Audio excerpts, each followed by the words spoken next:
So what is this pedal? Well, we're going to talk about that right now, so stay tuned.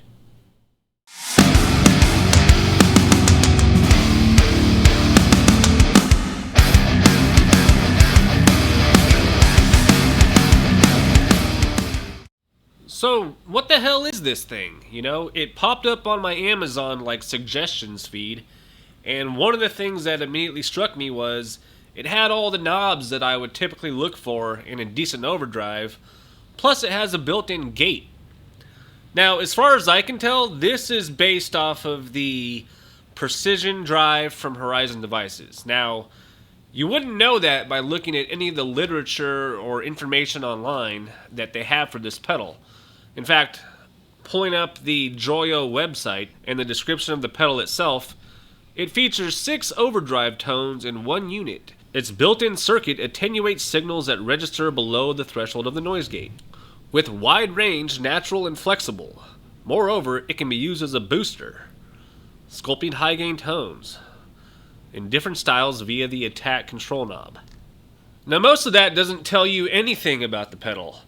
6 overdrive tones, has a noise gate, very flexible. I mean, it's all a bunch of buzzwords that are meaningless. And, really what it is, they took the attack knob concept from the Precision Drive.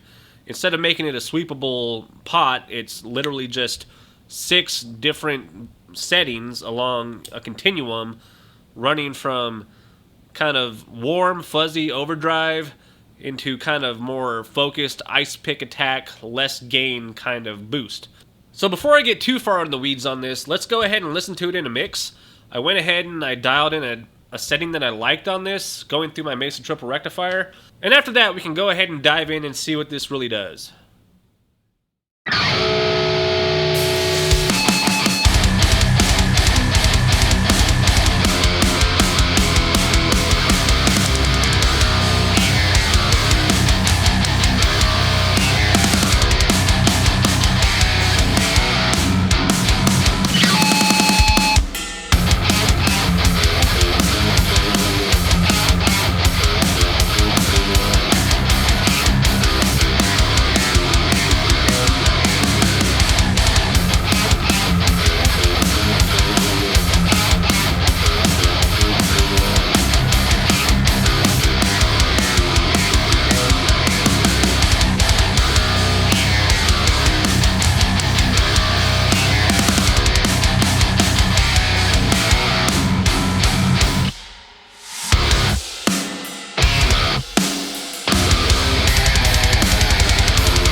So for that mix, I'm basically running a DI track through the Argos, into the Mesa triple rectifier, back into the DAW, and I'm using a York Audio oversized Mesa 412 cab.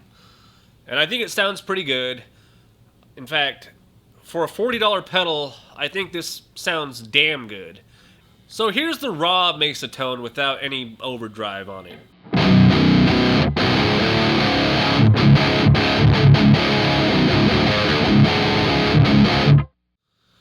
Pretty standard Mesa tone, very low end heavy, very growl.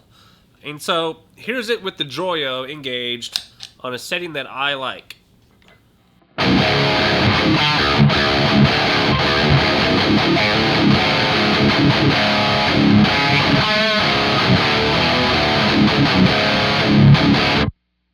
Automatically tightens up the tone, gives you just a really nice bite, and the noise gate is fantastic. In fact, here's the guitar fully up.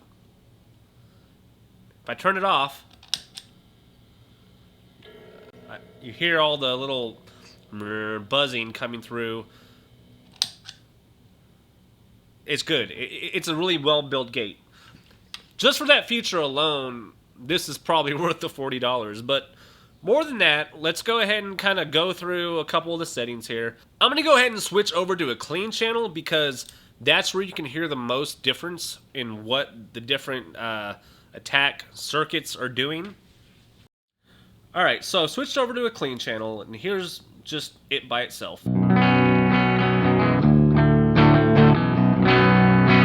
So, on setting 1, no gain, we just have pretty classic overdrive sound. I've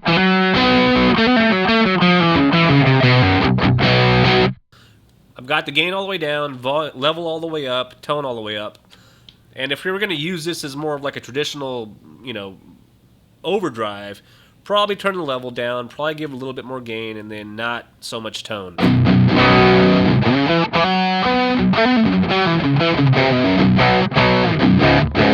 But I intend to use this for boosting, so I'm going to keep it set up how I like for boosting amps, which is gains all the way down, levels all the way up, and tone pretty much tacked all the way. I might dial it back a little bit if it gets a little bit too harsh. But anyway, here is setting 1 again, just as is. Let's go to setting 2. Sounds pretty similar, but there's definitely less low end going on. Going back to 1. And the mid-range is kind of shifted a little bit. Now, when we get to setting 3 is where things kind of go off the edge a little bit, because the pedal completely shifts its tonal quality.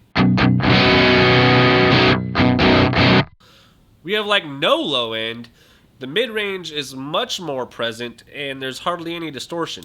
Going back to 1.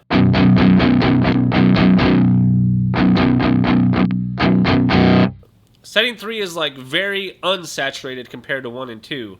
And then as we move up to 4, 5.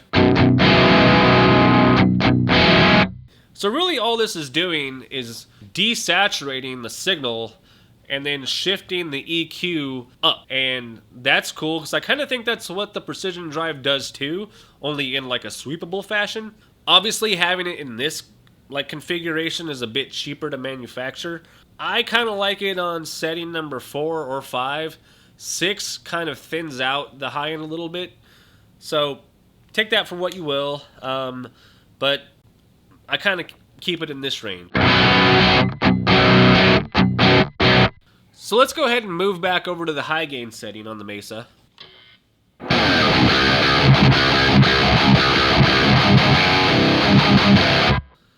So if we sweep it all the way back to number 1, what we got is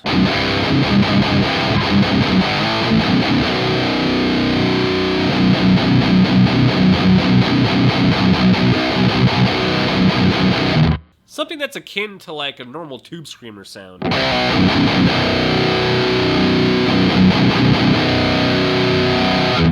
Other cool thing is the tone knob on this thing is actually pretty sensitive. It has a really decent range of sweep on it.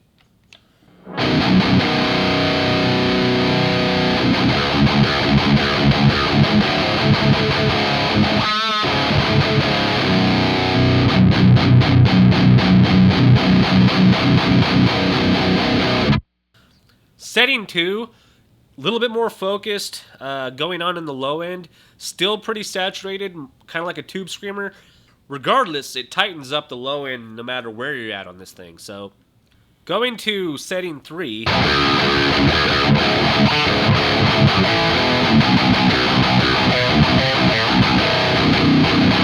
Very tight. The mid-range peak is somewhere probably right in the middle, like probably like 1K or something like that.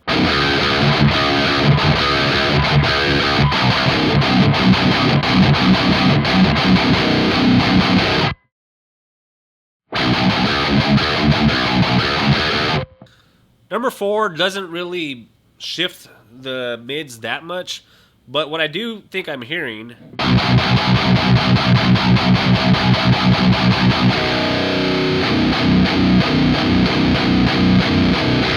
it's subtle, but I think it's a shift in how the saturation is treating the low end.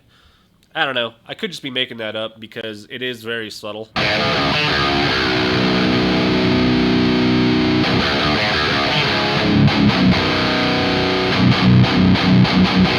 6 has the most top-end fizz.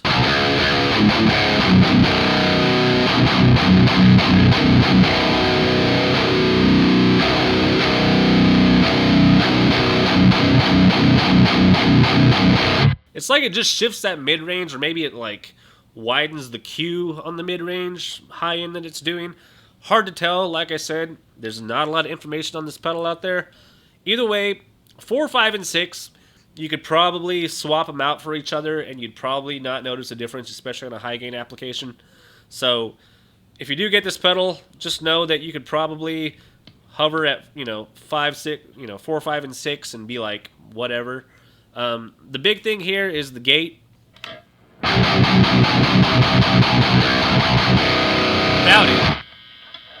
Without the gate, this is what you get. Actually, let me rephrase that.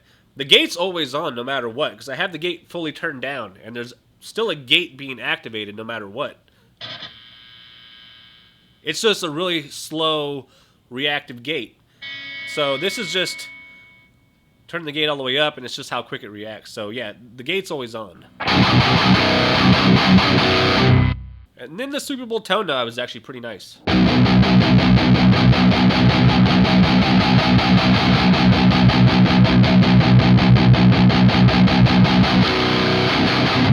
It's got a real usable range on it. So anyway, there's not much else to this.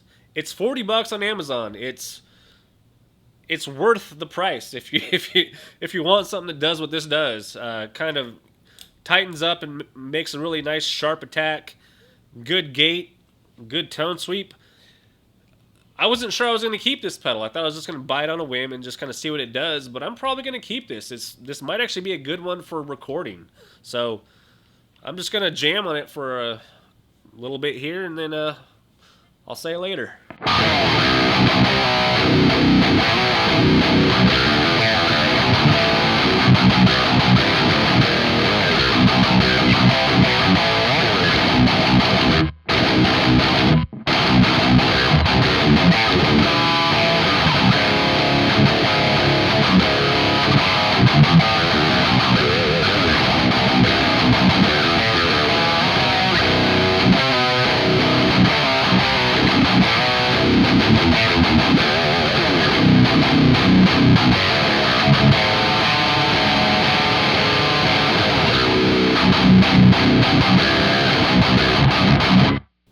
Joyo Argos overdrive.